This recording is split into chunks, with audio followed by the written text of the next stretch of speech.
Good morning to sir, respected Sunkar sir, all dignitaries and my respected teachers, seniors and colleagues. Today we are presenting CCR in collaboration with the Department of Oncosurgery, Oncopathology and Prosthodontics on 48-year-old female with a chronic oral ulcer. Before this, I just want to give a brief introduction of our departments and some of the work in the last 1 year. So this is in our Oncoplastic unit. We, along with me, the Dr. Chakraborty, who is recently promoted to the associate professor, working with us, me in our unit. In the last 1 year, in 2023, we did about 432 number of the microvascular reconstruction of head and neck lower limb trauma, and along with the regional flap about 57, in which 466 are the head and neck reconstruction cases, 6 cases of breast reconstruction and 8 cases of the reimplantation. Out of these, we have total 21 number of the cases of free flap failure, and with success rate of 95.13, which is equivalent to the most of the institute in the world, which vary between 94 to 96. And we did about 5 number of the publication in the last 1 year in 2023. So this is one of the our original research article published with the usually in the free flap monitoring we do blood check every 2 hourly by pinprick and clinical examination. But in this article we monitor free flap with the help of blood glucose level of the flap in the rest of the body, so that we check survival of the flap at the blood sugar level. So this is one of the innovative article we published from our department. In the resources we have one surgical microscope. Last year I presented same CCR on foot implantation. That time we were using ENT microscope, and that time we discussed about it. I would like to thanks to our management and sir to provide this high resolution microscope, which make our work very easier. Micro instruments, and we also have rotational posting of the MCH plastic hair residents for every month in our department. So we started the fellowship program. So we getting a number of candidates from not only the national but also the international level. One of the Muhammad Adel from the Egypt visitors in the November-December. Dr. Sania recently completed 1 month fellowship from Kerala, and Dr. Prasanna is with us. This month we will one fellow from the Greece and one from the Hyderabad also join our department. So these are some of the accolades we get. In the last year in August on Independence Day, we got the certificate of excellence by the Honorable Sunkar sir for the field in microsurgery. This is one of the prestigious oration which I delivered in the plastic surgery department of KGMU. This is the Dr. S.K. Bhatnagar oration. This is one of the national, international level. There was a competition among all over the plastics in the world. We got in which we got the gold award with the cash prize of the $1,000. So I also invited in various national microsurgery of WSRM, European microsurgery, and Asia Pacific major invited speaker. So I now invite Dr. Swapnil to present the case of CCRs.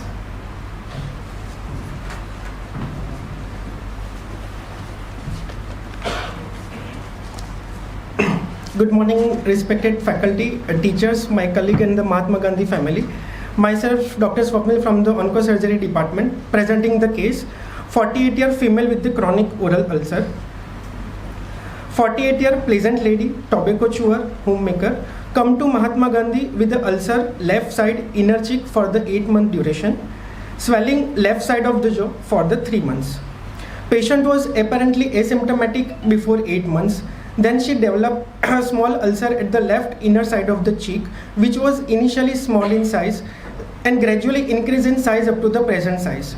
It is associated with the pain, which is insidious in onset, intermittent, burning in nature, and increase the intensity of the pain while chewing the food on the left side and the spicy food, and the relieving the pain by eating a semi-solid and the liquid diet and took some oral medicine. The pain is present over a 7 month of duration. As the size of the ulcer increases, it involves the left lower gingivobuccal sulcus as well as the alveolar surface, which will leads to the loosening of the first premolar and the molar teeth. It is also associated with the foul smelling from the oral cavity for the past 4 months. Along with that, as the size of the ulcer increases, it also leads to the left side of the jaw swelling since last 2 months. And patient also complains of the bleeding on touching the ulcer since last 1 month. There is no history of similar complaint in the past, history of dental trauma, history suggestive of complaints related to the ear, nose and throat, history of neck swelling, history of high risk sexual behavior, no history of fever, jaundice, chronic cough, weight loss and recent onset bony pain. Patient is hypertensive since 2 years and it's well controlled on the tablet amlodipine 5 mg OD. No history of any drug allergy, no history of diabetes, tuberculosis, chronic obstructive pulmonary disease and the coronary artery disease, no history of any previous surgical history. Patient is a tobacco chewer eating 4 to 5 packets per day since last 20 years and the stopped tobacco chewing last 3 months back. Patient is gravida 2, para 2 having 2 living children, postmenopausal since 2 years. There is no history of alcohol and smoking. Patient is on vegetarian diet with normal appetite and unaltered bowel and the bladder habits. No significant family history. So my history summary is 48-year hypertensive lady, tobacco chewer with painful gradually progressive ulcer on the left inner side of cheek from 8 months of duration associated with the loosening of teeth and the swelling at the left side of the jaw. So I would like to ask my colleagues what could be the probable differential diagnosis on the basis of history.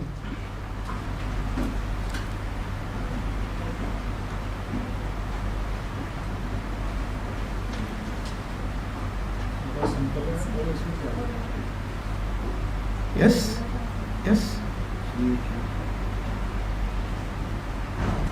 So on the basis of history, as the patient doesn't have any autoimmune disease like symptoms, so autoimmune disease is not there. Infective is plus or minus, it could be TB, but patient does not have any high risk sexual behavior, no any other sign symptoms, so infective could not be there. It could be malignant. So now I would like to do general examination as well as the systemic examination. On general examination, I have examined the patient in the proper light and proper exposure. Patient is conscious, alert and oriented to time, place and person. Temperature is normal. Right radial pulse is 80 per minute with normal rhythm, tension, force and volume. Blood pressure is 126 by 78 mmHg, right brachial artery in the supine position. Respiratory rate is 18 cycles per minute, thoraco-abdominal. Body mass index of the patient is 28.76 kg per meter square and the ECOG score is 0. No pallor, icterus, clubbing, cyanosis, pedal edema and the generalized lymphadenopathy seen. On oral examination, there is a left lower face asymmetry is there. Upper jaw dentulous with all teeth present. Lower jaw partially dentulous in relation to loosening of the premolar and the first molar teeth. Tobacco staining of the teeth is there, halitosis present and the inter-incisor teeth distance is 2 cm. On inspection, there is single 5 into 3 cm ulceroproliferative lesion which extend from the left lower GBS from canine teeth to third molar teeth, which also involve the alveolar mucosa with everted margin and the irregular surface. Distance of the growth from the angle of mouth is 1.5 cm and from RNT it is 1 cm. Rest of the oral cavity is normal. This is the growth. There is not a separate growth, but as the size of the ulcer increases, from the inspection it looks like this is a jaw swelling which is patient presented to us. So on examination, on inspection from the from front of the patient, it is look like a single 3 into 2 cm oval swelling present at the left side of the body of the mandible with normal overlying skin. There is no any fullness noted in the neck. On palpation, I confirm my inspectory finding, which are 5 into 3 into 2 cm ulceroproliferative growth, which present from the which present at the left lower GBS, involves the alveolar surface with firm in consistency and bleed on touch. Rest of the oral cavity is normal. On palpation, there is a loss of sensation at the chin area is present. There is a palpable, single, hard, mobile lymph node which is 1 into 1 into 1 centimeter in size present at the level 1B. No any other palpable lymphadenopathy present in the neck. Rest of the systemic examination within normal physiological limit. So my case summary based on the history and the examination is there. 48-year hypertensive lady, tobacco chewer, presented with the ulcer at the left side inner cheek and adjacent swelling over 8-month duration. Ulcer at the left lower GBS with the size of 5 into 3 into 2 centimeter, which is involving the alveolar surface, which extend from the canine teeth to third molar teeth, involving the mandibular swelling, chin anesthesia, and the left 1B significant node. So I would like to ask my fellow colleagues, what could be at present, what could be the most provisional diagnosis of this case?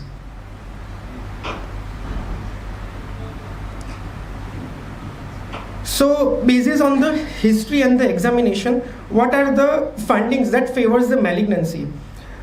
First is the duration, second one is the extension, third one is the hard inconsistency as well as the bleed on touch, hard neck node as well as the loosening of the teeth. All these factors that are leads to the provisional diagnosis of the malignancy. So here we rule out the infective cause as well as the autoimmune cause. So the final diagnosis of this case is carcinoma, left lower gingivobuccal sulcus, clinical staging T4 N1 M0. To proceed further, we requested for the punch biopsy, and the punch biopsy is suggestive of the moderately differentiated squamous cell carcinoma of grade 2. On workup of this case, we requested for the blood investigation, CBC, LFT, RFT, PT-INR, viral markers, and the blood group, which are within normal limit. And for the radiological examination, we requested for the CCT neck, which is suggestive of the heterogeneous mass of 5 into 3 into 2 centimeter, which involves the left buccal mucosa, left lower GBS as well as the alveolus, and there is an erosion of the body of the mandible. Along with that, for the metastatic workup, we also requested for the CCT chest and the USG abdomen, which is within normal limit. So according to the 8th AJCC classification, patient comes under the T4, which involves the tumor invades the adjacent structures as well as the more than one lymph node. Yes, sir. Are you showing any clinical picture? Sir, it is covered in the later part. Sir. Later part of the reconstruction, it covers all the pictures, sir. Multiple lymph node involvement, that is N2, and there is no metastasis, that is M0. So the final diagnosis of this case is 48-year hypertensive lady, tobacco chewer, with the squamous cell carcinoma of grade 2 of left lower GBS with clinical T4 N2 M0. So the case is discussed in the multidisciplinary team, and with the discussion of this team, the tumor is, we are able to excise the tumor with the oncological safety with the proper 1 centimeter margin. So plan for the surgery. According to the NCCN guidelines, this is also we also follows this NCCN guidelines. According to that, resection of the primary and the ipsilateral or the bilateral neck dissection. So after the routine pre-op workup, fitness from the anesthesia and the cardiology department, as well as the counsel and the written consent, we proceed for the surgery. There is a plan for we plan for the composite resection, neck dissection, and the microvascular free flap reconstruction. As during the surgical procedure, we found out that during the mandibulectomy, there is a widening of the mandibular canal and there is a malignant looking suspicious tissue over there. So we requested for the intra-frozen section, and the intra-frozen section report come out to be positive for the malignancy. So we proceed for the left lower GBS composite resection with type 3 mandibulectomy and the bilateral neck dissection. Good morning, dignitaries. I am Dr. Shikha Goyal from the Department of Oncopathology. So I will be discussing the frozen section which we received during the operative procedure. So during the operation, if a surgeon is suspecting any bony involvement, so he will send us the bone marrow specimen. So in the first diagram, as we can see that this is an anterior bony margin which we received, And here we can see the bony trabeculae in the lower part of the image. The bone is replaced by the fibrotic tissue, and these are the nest of the squamous cells. So on frozen section, a diagnosis of anterior bone marrow margin positive for malignancy was given. So on the basis of this finding, the surgery was revised and we received the subtotal mandibulectomy specimen. So this is the gross image of the subtotal mandibulectomy specimen, and then we took the margins using a bone cutter, and bone is decalcified, and this is the final HPE image of the bone at the level section, H&E stain section, showing the bony trabeculae and the malignant squamous cell. So I just want to say that frozen section diagnosis, it should be remembered that it is just a provisional diagnosis, and final diagnosis is given on the formalin fixed HPE section. Thank you. Now I would like to call Dr. Neelanjana to further continue the case. Good morning. I am Dr. Neelanjana Chakraborty from the Department of Plastic and Reconstructive Surgery. So let us discuss over here what were the intraoperative challenges that we as a plastic surgeon had faced during this surgery. The first being that the pre-operative plan for us was a segmental mandibulectomy, and this was the resection that we were expecting. However, the frozen section was positive for bony margins and bone marrow, and hence the surgical plan was decided and changed during the intraoperative period, and a near total mandibulectomy was done, and this was the resection which was done. This was the intraoperative defect which was handed over to us for reconstruction. As we can see, the entire lower jaw mandible was removed, only preserving the bilateral condyles. So here comes our task for reconstruction of such a complex defect. Before I move forward, I wanted to ask the audience, can you identify this character? Can anyone? Andy gum. Yes, very right. So this is Andy Gum. This was a comic character which was famous around the 1920s to 1960s, which was based on a character, real life patient who underwent total mandibulectomy for his treatment. Now when we see this photograph, this facial picture, what are the striking features that comes to our mind, which makes this face noticeable? Yes. So as we can see, there is an absence of the lower jaw. There is absence of the lower 1/3 of the facial height, along with the lower lip deformity, which can be appreciated here.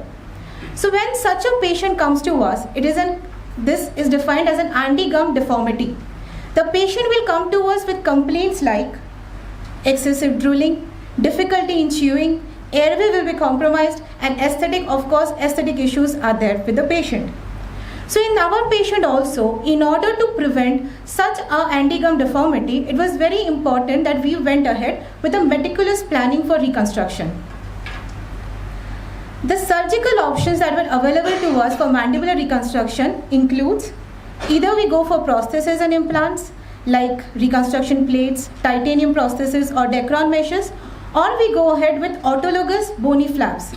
The autologous bony flaps available to us are fibula osteocutaneous flap, the iliac osteocutaneous flap, the scapula and the radial osteocutaneous flap.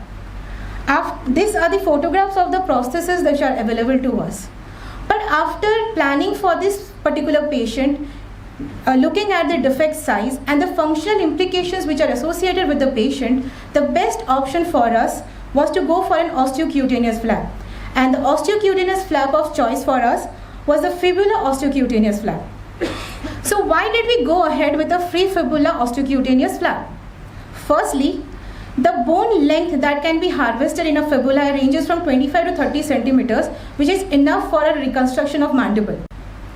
Secondly, just because this bone is highly vascularized, it gives us opportunities for multiple osteotomies to give a better contour to the reconstructed mandible.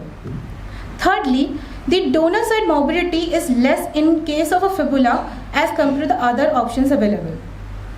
There is an availability of skin and muscle also which can be harvested along with the bone, which gives us a better bulk for the reconstructed mandible. Then the pedicle length which we have is enough and adequate for the anastomosis in the neck region. The bone is easy to reshape and give a better contour to the neomandible which is to be reconstructed. And just because it is a cortical bone, the bone firmness is enough which gives the strength to the mandible which is being reconstructed. So once we have decided, a free fibula osteocutaneous flap was to be harvested. Now this is based on the nutrient artery which is derived from the peroneal artery, and the minor pedicle comes from the periosteal and the muscular branches which are also derived from the peroneal artery. Preoperative planning is a very effective tool for any kind of surgery.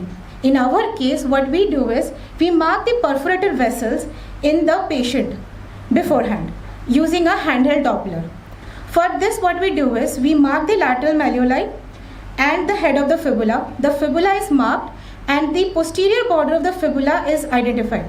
The posterior border of the fibula is the one which represents the posterior intermuscular septum, which has the highest number of this perforator vessels, which is found in the middle third of the fibula. So these perforator vessels are marked, which we mark using a handheld Doppler. After the preoperative marking and the planning, we go ahead with the mandibular reconstruction. This is an intraoperative procedure and it is done in a single stage immediately after the resection has been done. We mark we estimate mark the defect size, and eventually we mark the flap to be harvested. So the first stage of mandibular reconstruction is to harvest a free fibula osteocutaneous flap. This is the position of the lower limb which we kept. The knee is flexed at 90 degrees and the hip is internally rotated. The markings are done for the fibula osteocutaneous flap. These are the marked perforator vessels which can be seen over here, which were marked earlier, and this is the inside we can see the marked perforator vessels on which the fibula flap is harvested. After harvesting the flap, this is the bone along with the skin and the muscle. We perform osteotomies or wedge osteotomies for the mandibular contour. So to give the contour, we do wedge osteotomies, and these, as you can see, these are the 4 osteotomies which were done. These are the parts which were used for the reconstruction of the neomandible. So this was used for the reconstruction of the right and left ramus, this for the body, and this was for the central part. Once the reconstruction was done, osteotomy done, this was the neomandible which was reconstructed. As we can see, the 4 osteotomies done, and these were stabilized using titanium plates and screws. Once we have harvested and created the neomandible, the next stage is of flap insetting. So once it is created, we can see the flap is inserted in the earlier mandibular region and fixed to the condyles. This flap has been inserted. This is the pedicle which we can see, which is used for the microvascular anastomosis with the neck vessels. For the microvascular anastomosis, the microvascular anastomosis is done under microscope magnification with an 8-0 suture. The anastomosis is done using an end-to-end anastomosis of the peroneal artery to the facial artery, and the venous anastomosis is done as an end-to-side anastomosis of the vena comitans along with accompanying the peroneal artery to the internal jugular vein. Once the microvascular anastomosis is also done, we give the muscle coverage to the flap. This is given using the flexor hallucis muscle, which was also harvested along with the free fibula. One of the advantages of the free fibula flap, that muscle, skin, bone, all availability is present over there. This, as we can see, this was an immediate post-operative photograph of the patient. Since the skin was preserved and not involved, skin coverage was given and wound was closed. As we can see over here, even in the immediate post-operative period also, the facial symmetry is maintained and the jaw contour was restored. These were the pre-op and the post-operative photographs of the patient, post-operative follow-up at day 7 and day 21. As again over here in the pictures it is visible, and we can appreciate that the symmetry is maintained along with the neomandible. The jaw has been restored. The profile pictures of the patient. This was a small video which was recorded in the post-operative day 7. As we can see, the jaw movements have been restored already. It has started to come.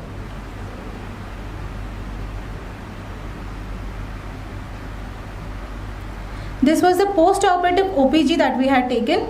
As we can see over here, the neomandible made fixed to the condyles with the 4 osteotomies and the screws and plates used to stabilize it. The post-operative course for our patient, on day 0, the procedure was uneventful. Patient was shifted to SICU. Day 1, the patient was extubated. Patient was vitally stable and RT feeding was started immediately. On day 5, the drains were removed, and on day 6, we had discharged the patient. Now, looking forward, what are the future prospects which are available for the patient now? First is, as per the NCCN guidelines, the patient will be subjected to adjuvant radiation therapy after 4 to 6 weeks of the surgery. The second is dental rehabilitation, which is to be done after completion of the radiation therapy. So for the dental rehabilitation prospects, I would like to call Dr. Riddhi to explain further. Excuse me, Dr. Neelanjana. Yes, sir. Excellent presentation. I really enjoyed your descriptions. Thank you, sir. One question that I had was, you told us about the pedicle anastomosis, the artery Yes, and the sir. vein. Yes, How about sir. the nerves? Muscle, when you are excising the muscle from the fibular region, you are probably innervating the muscle. Yes, sir. But the muscle is contracting there, so how did you innervate the muscle? Sir, in free fibula also, we can involve for the sensory, we can involve the superficial peroneal nerve. It can be involved and can be taken with the flap also. But over here we did not, it was not taken, only the arterial and venous anastomosis was done, sir. It was basically the muscles and the jaw which was fixed is helping in the movement, sir. So the muscles that were taken along with them, they are simply for a cosmetic Yes, sir. effect rather than functionally for movement of the jaw. So it gives actually basically the muscles which were taken, they give the bulk to the bulk to the free fibula which was harvested. Yes, shape. First it aesthetic. Secondly, sir, even the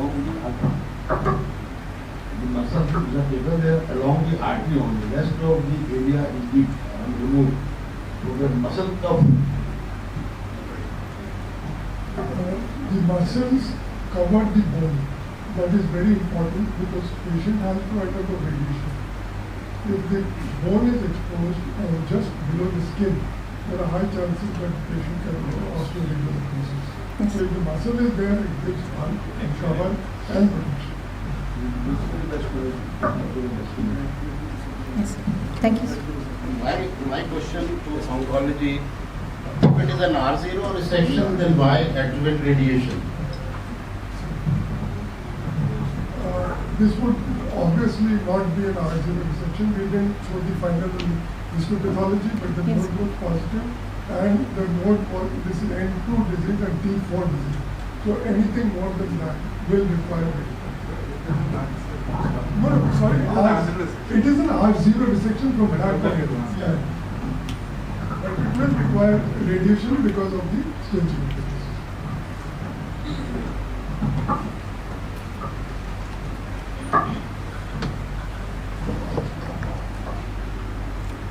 Greetings for the morning to all the dignitaries, staff, faculty, seniors and my fellow colleagues. I, Dr. Riddhi Dhadda from the Department of Prosthodontics, Crown and Bridge and Maxillofacial Prosthetics will give an overview about the future prospects of dental rehabilitation of the lower jaw. As we all know, even after an extensive, excellent reconstructive surgery, prosthetic rehabilitation remains incomplete for the patient because of compromised mastication and speech because of absence of teeth. Here comes the role of a prosthodontist. The patients with head and neck cancer surgeries require prosthetic rehabilitation to enhance the quality of life. So it is very important for a pre-operative planning with the prosthetic team and the dental restorative viewpoint in any given situation. There are various goals which we achieve and strive to achieve for further dental rehabilitation. These are mastication, speech, dental aesthetics and improved quality of life. As we all know, prosthetic rehabilitation starts after a year of completion of radiotherapy and a clearance from the oncosurgery department.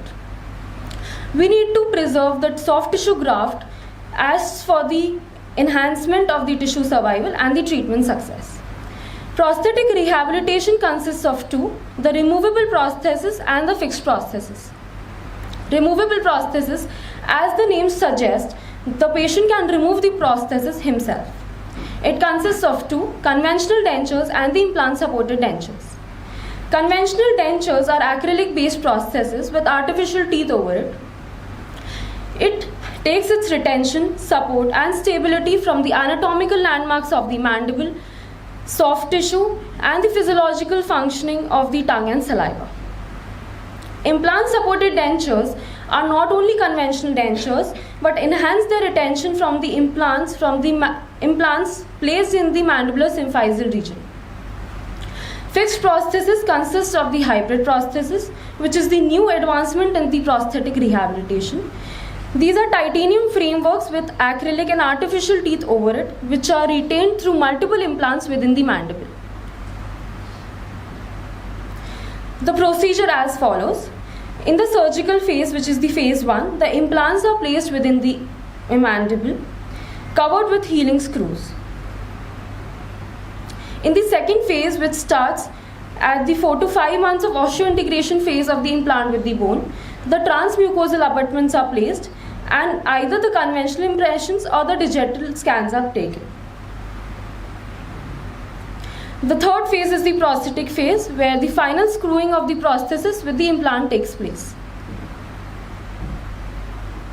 There are various challenges during a prosthetic rehabilitation. One of them is the patient motivation. The patient needs to be motivated well through various counseling sessions as the patient undergoes through various surgical interventions and radio and chemotherapies. Second is the debulking of the soft tissues. The bulky soft tissues makes the denture unstable and reduces the prosthetic space. Third is the reduced bone height. It compromises with the size of the implant and increases the prosthetic space, which causes prosthetic failure. The fourth is the trismus, which is restricted mouth opening. In various patients, it is difficult for us to start with the recording impressions till the final prosthetic insertion. The primary stability of implants. Due to various radiation and chemotherapies, the bone quality reduces, the anchorage and the immobilization of the implants are compromised. The last but not the least, the cost factor, which also decides the treatment plan. Now I would like to thank the Department of Oncopathology and Oncoplastic Surgery for giving us the opportunity to call upon the dental rehabilitation processes. So why did we choose this case for CCR? So these were the challenges that we faced, that the frozen section came positive, which eventually led to the change of the plan, which led to the near total mandibular reconstruction. The integrity of the perforative vessels were a challenge for us because the patient was a tobacco chewer. Next, not only an anatomical but functional implications were also associated with this reconstruction. This is a journal which was published in the Maxillofacial Plastic and Reconstructive Surgery in December 2023, which stated that from 1980 till date, around 11 cases of total mandibulectomy reconstruction using free fibula flap has been reported. My take-home message for everyone would be that autologous bone flap is a preferred method for mandibular reconstruction nowadays, as we replace the same tissue, bone to bone, soft tissue to top soft tissue. With advancements in the microvascular surgery, oral cavity cancers which were earlier considered unresectable are amenable to resection now, as we have many more reconstructive opportunities and options. Effective mandibular reconstruction using free fibula flap offers not only an aesthetic but a functional outcome, providing the patients with enhanced quality of life and restored oral function. A comprehensive surgical planning, meticulous technique and a multidisciplinary collaboration are paramount for successful outcomes, which we can see in our case also. I would like to thank lastly the patient and the relatives, the hospital management for giving us this opportunity, the CCR review committee who helped us all throughout this week, the collaborating departments of surgical oncology, anesthesia, radiology, oncopathology, prosthodontics, the OT, ICU and ward staff members which made this possible for us. Thank you.